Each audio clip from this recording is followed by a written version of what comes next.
And now, another exciting episode of The Horror Guy, episode 289. This is Brian, and I'm The Horror Guy. Horror Guy Kevin, we had a bit of an accident last week. We were messing around in the Horror Guy's labs, and he got sucked through an interdimensional portal. We got him back real fast, but what came back wasn't quite human. So we're decanting another one right now, and he should be fresh and ready to go again next week. This week, though, he's about 4 inches tall, in a vat of really nasty-looking gooey liquid, and he's growing at an alarming rate. But we expect everything will be normal, and he will be fully human again by next week. Meanwhile, this week, it's just us, you and me. And we got a mixed bag, some really good ones, and some stinkers, too. That's okay. We watch them so you don't have to. We're going to cover the classic Wait Until Dark from 1967. Move on to the scary The Entity from 1982. Then we'll take a fun break with Space Amoeba from 1970, and then we'll watch a short film. We'll move on to 1978's Attack of the Killer Tomatoes, which really is as bad as you've heard. Then we'll watch a pair of old Christopher Lee films, Dark Places from 1973, and The Torture Chamber of Dr. Sadism from 1967. Well, that sounds like fun.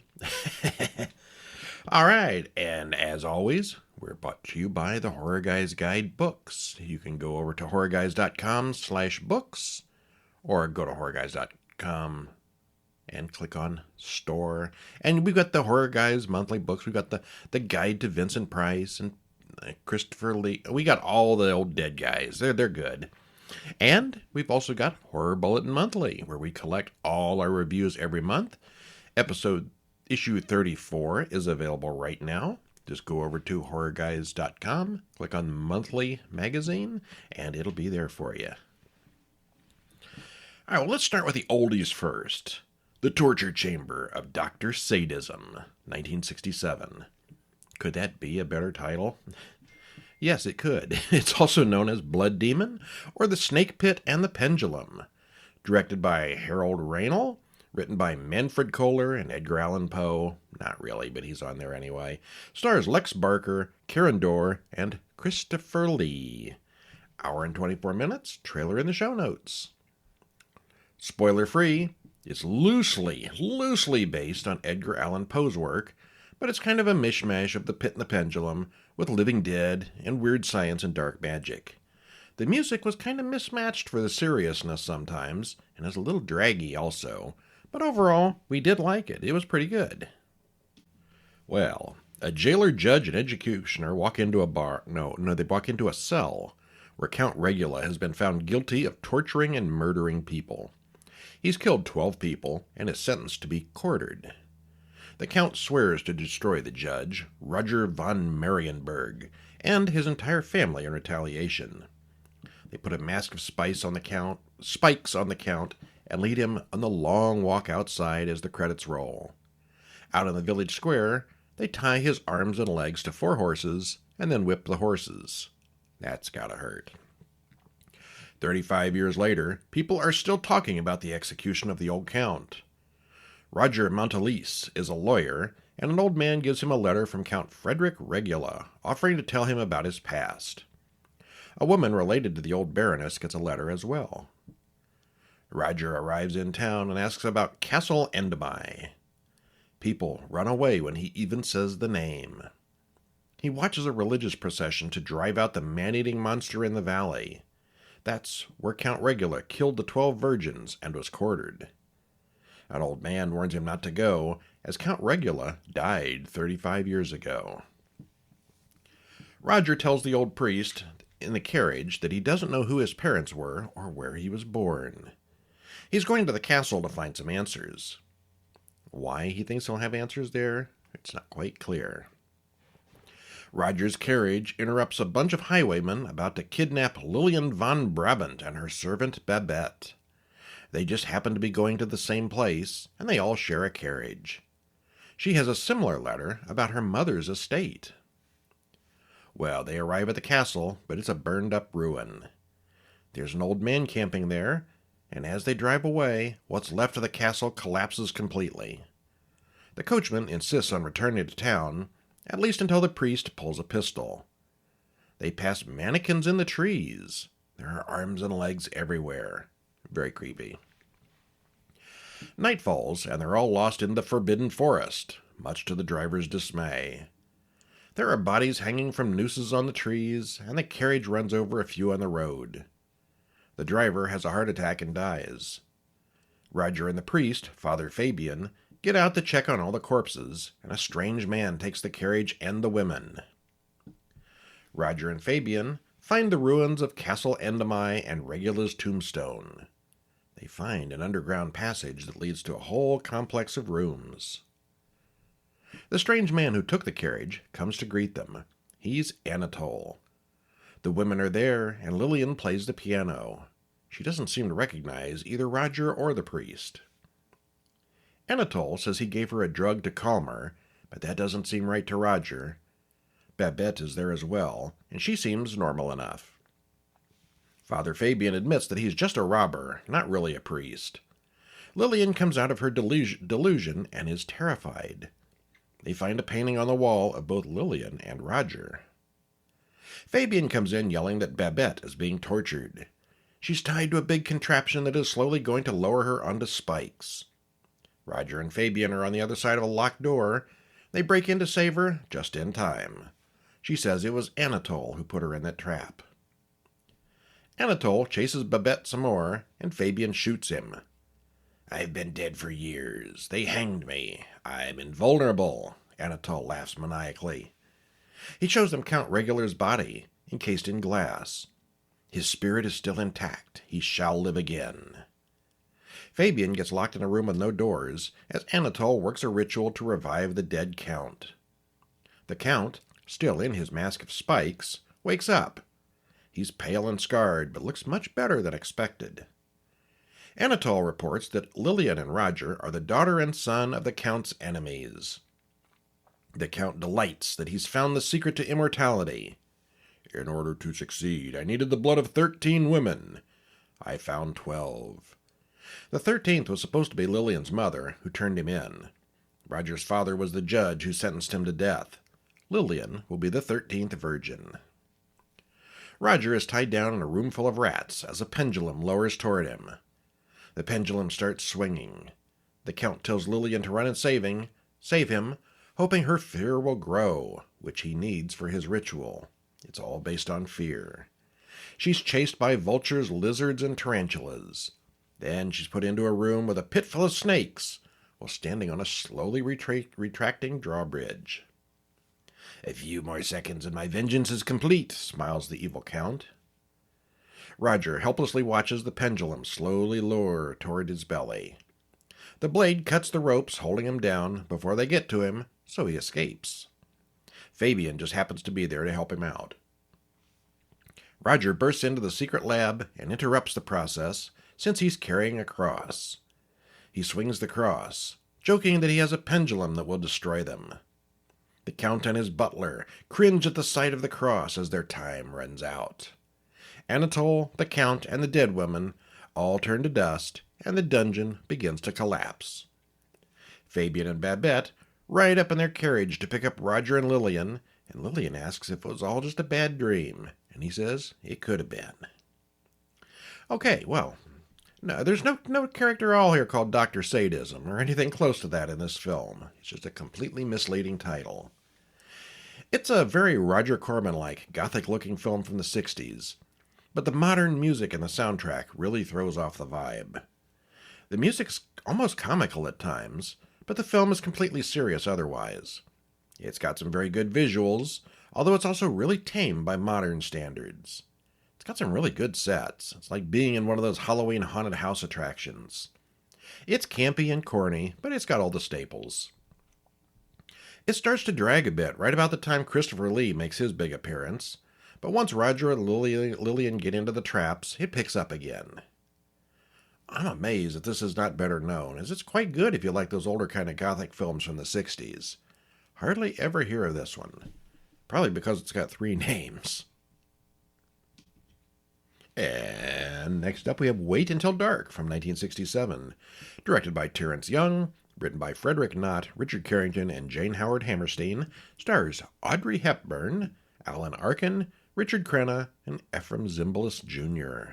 Hour and 48 minutes, trailer in the usual place.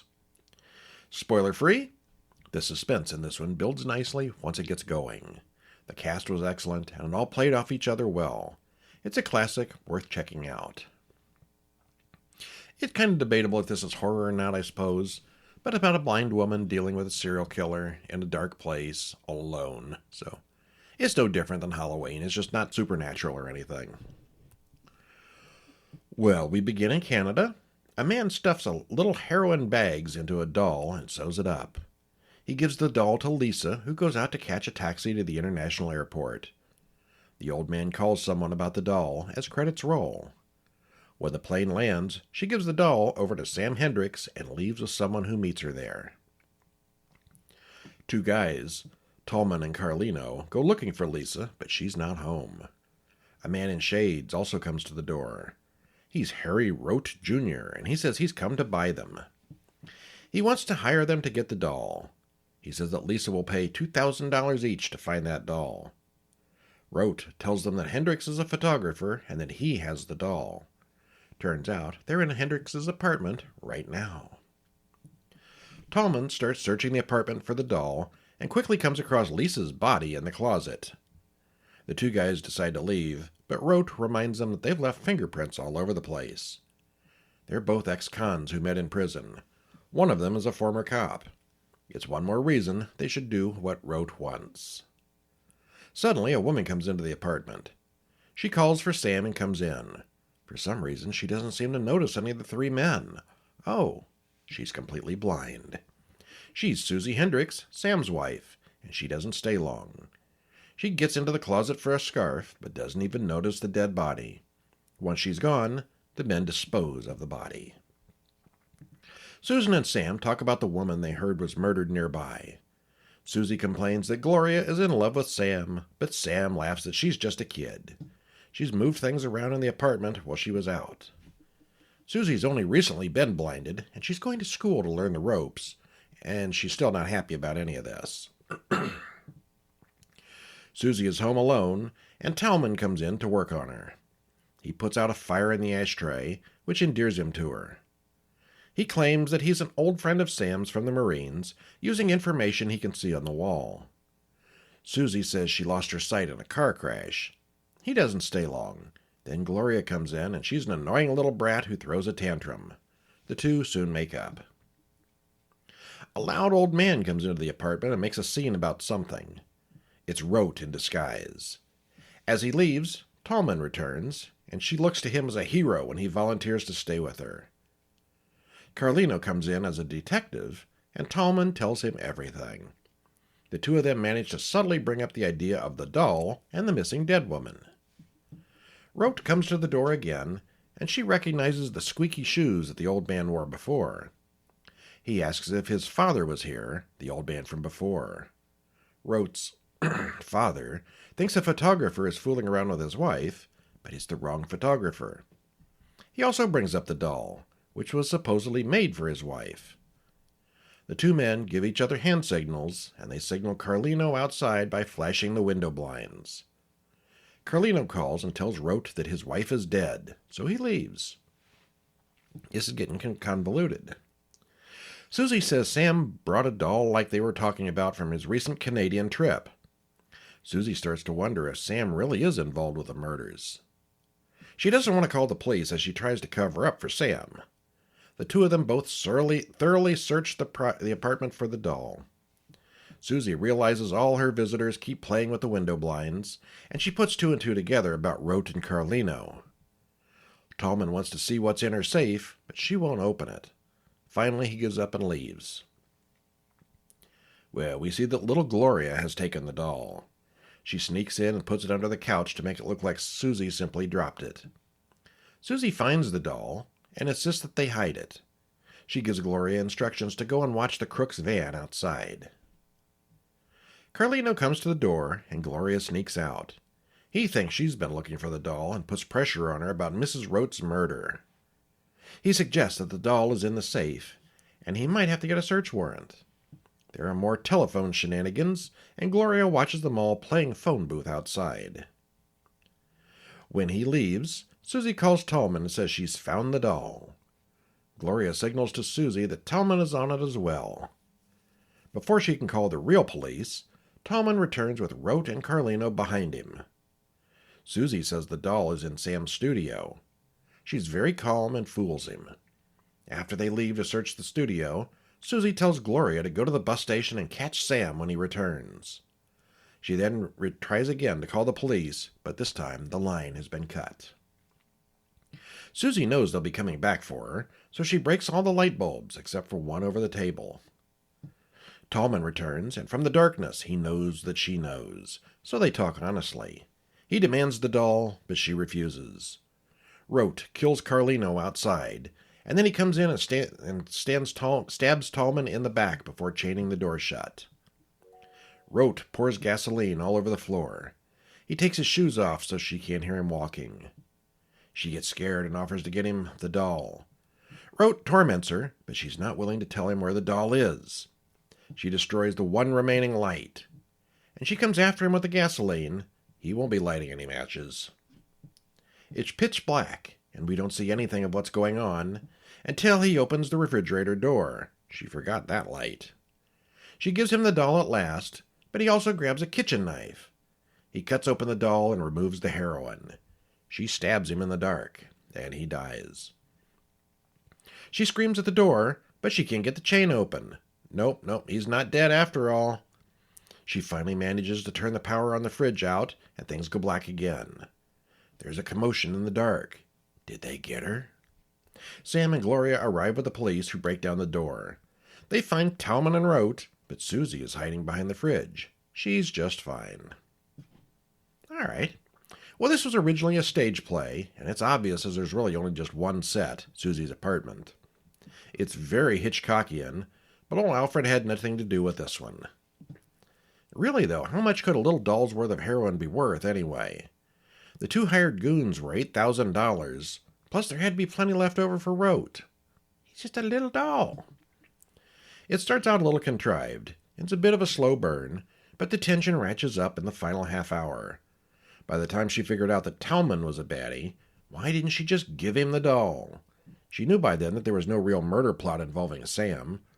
Also, Rote walked all over that apartment barefoot and never once stepped on a broken light bulb. The performances are good, the plot develops interestingly, and it's all very well done. It is a classic for a reason. Which takes us to one that is not generally a classic, Space Amoeba from 1970.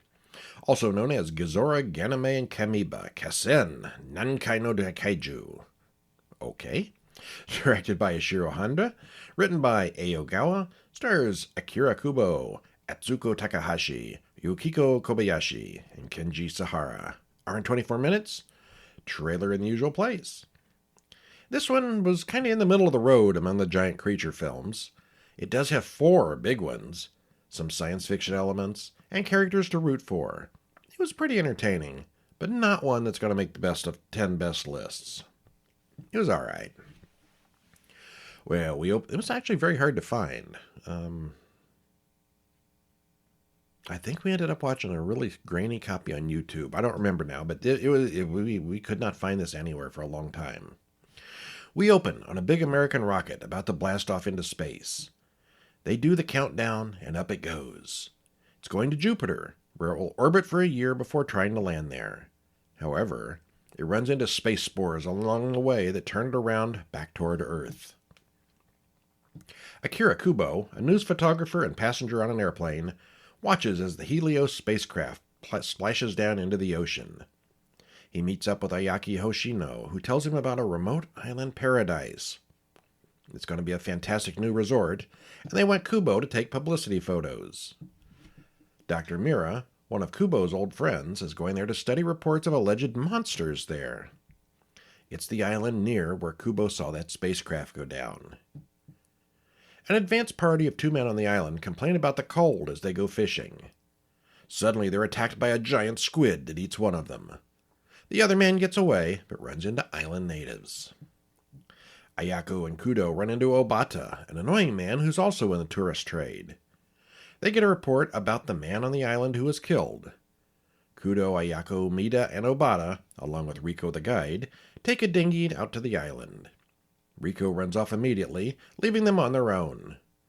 Yokoyama, the survivor of the monster attack, comes to pick them up, but he doesn't want to talk about the monsters. And Ayako sees a tiny little turtle and screams. Yeah, wait till she sees a big one. The group goes into a cave with an underwater lake, and then they see the water start glowing. Something big splashes them, but they don't get a look at it. Yokoyama panics, runs back to the base, and starts packing. Meanwhile, the giant squid thing attacks the house from the outside, and is way bigger than the house. It eats Yokoyama and injures Riko. The others walk to the base and find their wreckage. They find Riko, who has frostbite burns on his body. Obata digs through the rubble and finds some secret business plans that she stashes away. A native girl, Saki, walks in. She's Riko's girlfriend and wants to help. She leads them to the native village. In the morning, Kudo and Mida go scuba diving to find the monster, and Obata tries to convince Ayako that there are no monsters. The divers soon find the downed spacecraft and takes lots of pictures. Then the monster shows up and attacks, but the two men manage to escape. The natives call the monster Gizora. Gizora then goes to the village, and everyone there screams and scatters. The old leader stops to pray to it, but that doesn't work. The visitors argue about it being an octopus, but it's clearly a squid. Could they use fire to fight the sea monster? They get some gasoline and spread it around before luring the creature into their trap. It burns and runs away, back to the ocean. It sinks to the bottom and dies, which releases space spores. The humans continue to explore the island. They find a whole shed full of ammunition and fuel. Dr. Nida thinks that the monster might have come from out of this world. Obata finds an inflatable raft and tries to get away, but something under the water attacks him. It's a giant crab. It too chases everyone through the woods. Kudo shoots one of its eyes out, but it keeps coming. He then shoots out the other eye, and it walks off a cliff. Then he blows it up, but again the spores move on. Obata wakes up on the beach, not dead from his misadventure with the crab. He sees some of the glowing blue spores, and they climb onto him. He hears a voice telling him that he's been taken control of, and the spores are here to conquer the earth. Meanwhile, Dr. Mida figures all this out on his own and tells the others. Saki invites the group to her wedding with Riko, who is still basically comatose. Riko freaks out in the middle of it all and runs into the jungle. He remembers the monsters now. Mida realizes that they can use sound waves to hunt the creatures. They could use bats to make the sound, but when they go to the cave to catch some bats, they find all the bats are dead. Something has killed them. While searching, Kudo and Ayako find another monster, this time a big turtle. They hide in a cave and see bats inside. They seal up the caves to save the bats for later, but then Obata shows up. They explain the bat plan to him, and he's very nosy about it. That night, before dark, Obata dumps gasoline to set the bat caves on fire. Ayako tries to talk to Obata to get the men inside to resist. He does resist and forces his body to let the bats escape. Obata walks out to where a giant lobster and turtle are being harassed by bats. They revert to their natural instincts and start fighting each other. They fight their way up to a mountain, and both fall into a volcano. That's convenient. The humans watch as Obata walk toward the volcano, and he jumps in as well. Obata killed the last of the space creatures. He killed himself to save mankind. Kudo complains that no one would ever believe this story, and he didn't take any pictures. Well, okay then. Not just one giant monster here, but 4. These aren't Godzilla-type mutations. These are upgraded animals enlarged by space spores. I guess the blue space spores are like space amoebas, since none of the monsters even look anything like an amoeba. It's a predictable story with middling quality creatures. We were entertained, but like I said, it's not going to be on anyone's top 10 list. which takes us to 1973's Dark Places. Directed by Don Sharp, written by Ed Brennan, Joseph Van Winkle, and James Hanna Jr., stars Christopher Lee, Joan Collins, Herbert Lom, Jane Birkin, Robert Hardy, and Jean Marsh. That's quite a cast. Hour and 31 minutes.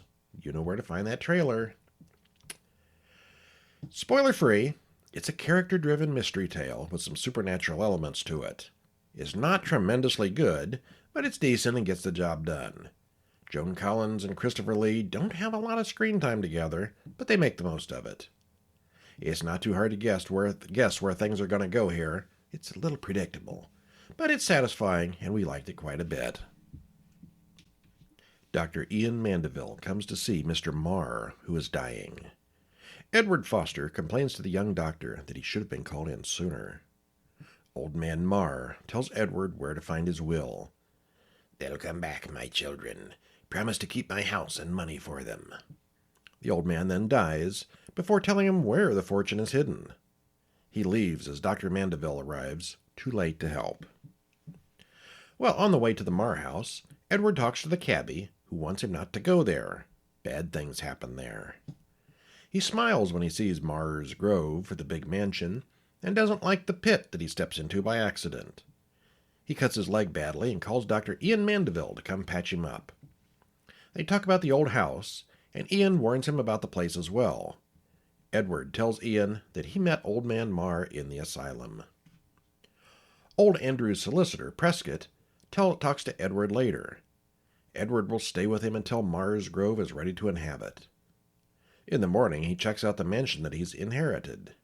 The place is covered in dust and cobwebs, but it's mostly intact. He uncovers a painting of Andrew when he was younger, and there's a very strong resemblance between him and Edward. They look identical. He also sees a strange shield design written into the dust more recently. Sarah Mandeville, Ian's sister, comes to visit. She comments that he's younger than she pictured. She offers to take charge cleaning the old place up. She's very forward and direct about what she wants. Edward goes to the local banker to get an account. The old banker doesn't know where the £210,000 went. It might be hidden in the house somewhere. Ian tells Edward that the old man Marr's children are dead. They were all murdered, so they're not going to come back. That's why the villagers won't go near the place. Later, Ian and Sarah come to the conclusion that Edward is there for the money after all their efforts. Things seem to fall down and move when Edward comes into the room, like it's haunted. He finds an old photo of Alta and thinks he sees her in the window. Prescott says no, she's dead too, murdered along with everyone else. He adds that no one knows how they were murdered since no one ever found the bodies. Well, a couple of times at Prescott's place, Edward has seen a light on in Marr's Grove, but there's never anyone actually there when he shows up. Edward spends his days searching for secret rooms where the loot might be hidden. Prescott and Ian argue about the money, and they both accuse the other of wanting it. Edward tells Sarah about some of the weird things she's experienced, and he knows she had nothing to do with it. She wonders if the place is really haunted. Edward starts getting flashbacks to young Andrew dealing with his children, Francis and Jessica. He appears to have been having an affair with Alta, the governess. Edward starts dreaming about all this in the daytime as well. Edward and Sarah have sex, and in the morning, Edward finds muddy footprints in the bedroom, along with a pickaxe. Sarah warns Edward about Prescott. Since an insane man cannot form a will, Edward can't have legally inherited the house. Prescott would have known that, so why would Prescott let Edward into the house in the first place? While having sex, Edward notices a small hole in the wall, which he breaks open later. The wall is full of bats. Edward flashes back to Andrew and Alta again. They talk about his wife's mental illness, and the children have inherited it as well. They're evil. Edward starts to think Andrew is trying to possess him. He tells Sarah things about the area that he shouldn't know. More and more, Edward flashes back to Andrew and Alta. She wants him to commit his wife and children to the asylum, but he doesn't want to do that. Later, Sarah tells Ian that Edward's starting to act very strangely. While in one of his Andrew trances, Edward finds a key and opens a locked door. He comes out of the trance when Ian knocks on the door. Edward goes on a walk with Ian and Prescott while Sarah sneaks back to the house to search. Edward grabs some random children while hallucinating about Andrew's children, and Prescott and Ian take him back to the house. Yeah, okay, that's not good. He's attacking random people now. Well, we flash back to Andrew getting the money out and giving half of it to Alta. She just wants to leave, but he wants to tell his wife, Victoria, first. He tells Victoria about his feelings for Alta, but she won't hear it. She throws a massive tantrum, and Edward experiences the whole thing as in his flashback. Edward has had enough and starts packing his things. He finds the key to that locked room again and checks it out. He finds a soft wall that obviously covers a secret room, and he laughs to himself, "It's mine!" And then he takes a nap. As one does. Don't break down the wall and look. Take a nap instead. Sarah crawls into bed with him, but Andrew hallucinates her as being Victoria. He hears Alta screaming in the next room, so he strangles Victoria/Sarah. He don't know what he's doing. Edward then starts hacking away at the secret wall. Prescott and Ian are on the way to the house, and Sarah is dead on the floor, much to Edward's surprise. Ian comes to the door for Sarah, and he knows Edward wasn't working at the asylum. He was a patient there, too. "I've come to help you with the money. You found it, haven't you?" Ian runs upstairs to the bedroom and finds his sister's body on the floor. Then Edward kills him with the axe. We then flash back to Andrew confronting his children, who won't say where Alta is. He then finds Alta to the bed, murdered by the children. "You don't have to go away now." And he pulls out a sword and kills them both. Okay. Well, Prescott comes into the house looking for Edward or Ian or anyone, and he soon finds the body of Ian and Sarah in the bedroom. He calls the police and tells them to come quickly. They arrest Edward and look inside the hole in the wall where they find all the dead bodies. They also find 2 suitcases full of banknotes. But Prescott is not happy when the policemen take all the money as evidence. Edward and the police drive off, probably back to the asylum. Nobody gets the money. Well, it's a low-budget British haunted house film with some very recognizable faces in it. That'll either sell you on the movie or dissuade you from seeing it. That's really all there is to it. It's fine, but not especially outstanding. It came out about the same time that Hammer and Amicus were in their heyday, and it's very similar in style to the offerings from those 2 studios. I suspected early on, when Edward said he met the old man at the asylum, that they were both patients there, and the whole thing would have been his own imagination. Maybe that's the case, maybe it's not. The main actor here is the 5th build Robert Hardy, and top build Christopher Lee is just sort of there in some scenes as a supporting character. It was a little predictable at points, but overall it was worth a watch. It was decent. And now the movie you've been waiting for, Attack of the Killer Tomatoes from 1978. Directed by John DeBello, written by Costa Dillon, John DeBello, and J. Stephen Pierce, stars David Miller, George Wilson, and Sharon Taylor, hour and 23 minutes, trailer in the show notes. Well, like tomatoes being thrown at you, this movie is a nonstop barrage of jokes and silly things. Some are subtle, some are obvious, some stick, some fall flat, some are dated, some are timeless. But there are a lot of them, almost to the point of it being fatiguing. But chuckles are to be had, and if you're in the mood for an over-the-top spoof, you might want to check this one out. I did not like it. Okay, there I said it. Well, we are told about Alfred Hitchcock's movie The Birds and how people laughed until it really happened. What could happen next? Well, it's the present day of 1978, and a woman sees a grumbling tomato climb out of her sink and roll across the floor to get her. Credits roll, including a very catchy song. This song might be the best part of the movie. Well, the police find the dead woman covered in blood. No, it's not blood, it's tomato juice. The radio tells us that the tomato crops have been growing at an unprecedented rate, and we get a montage of people talking about tomatoes killing their relatives. We cut to the farm, where a helicopter crashes behind the police's defensive line. It's like a war zone. The president wants an investigation, and he wants Mason Dixon to investigate the situation. There were incidents of tomato attacks all over the country. The generals all assemble in the smallest possible conference room to debate the situation.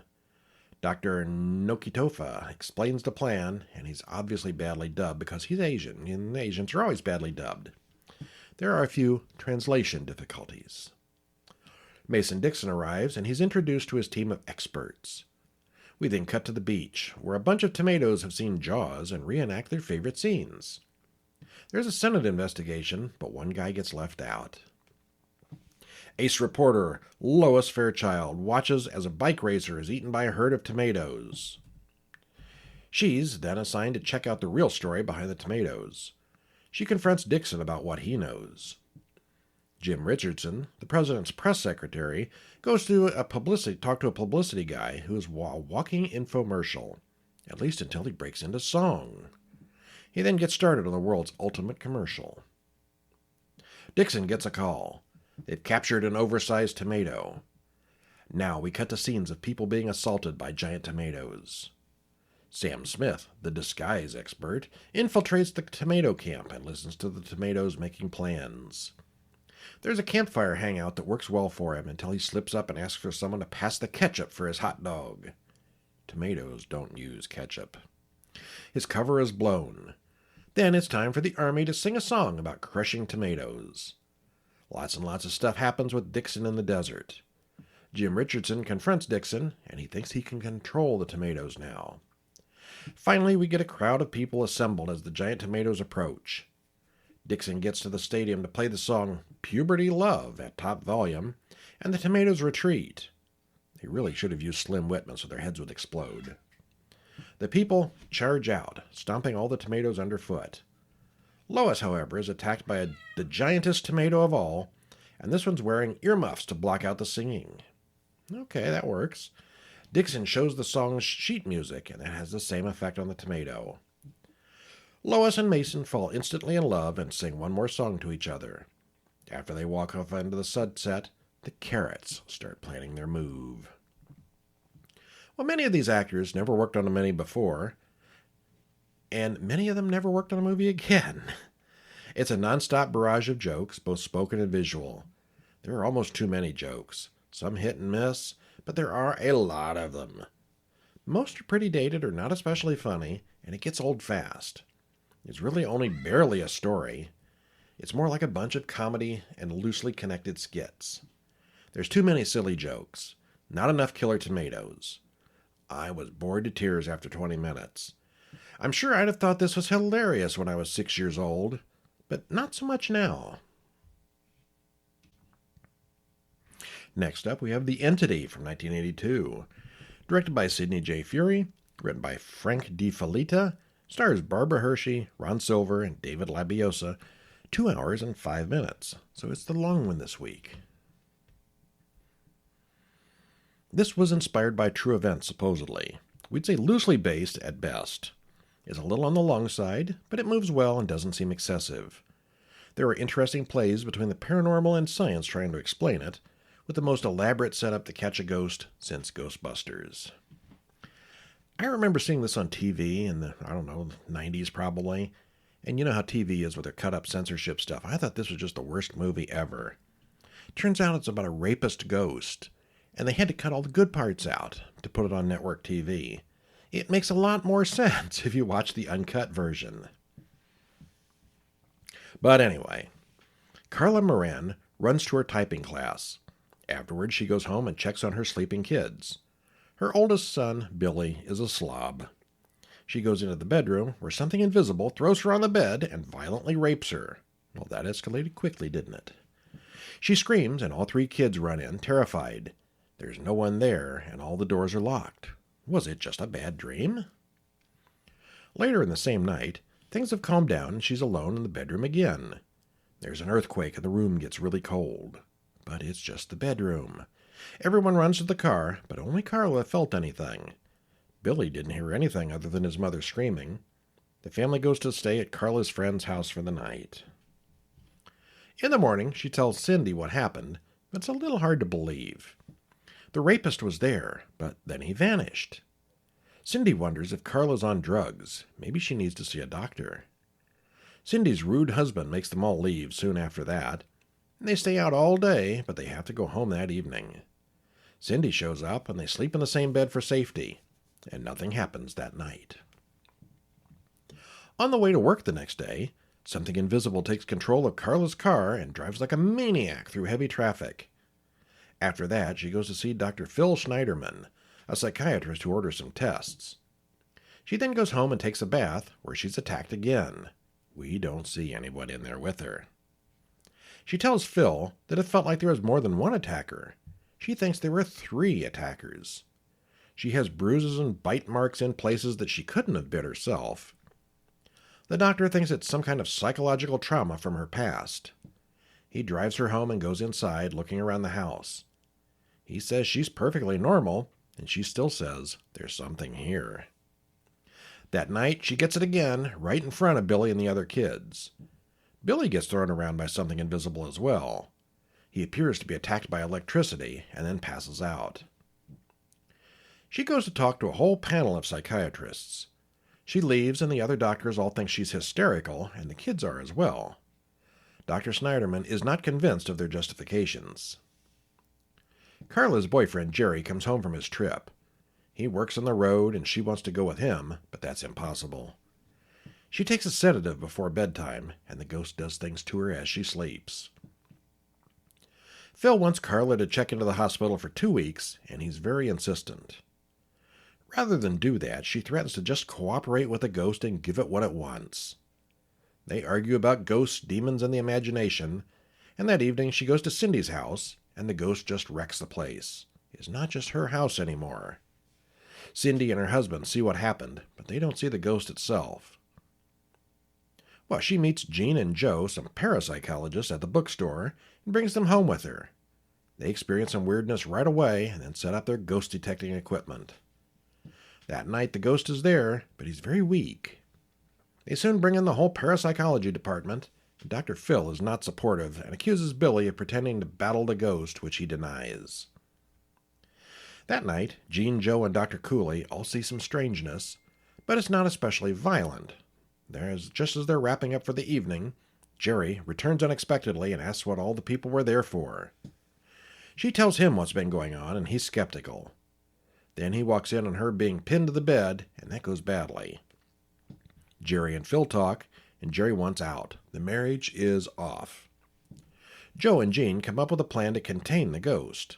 They build a whole fake house that looks just like Carla's, only they control the electricity, and there are no ceilings. They can see everything.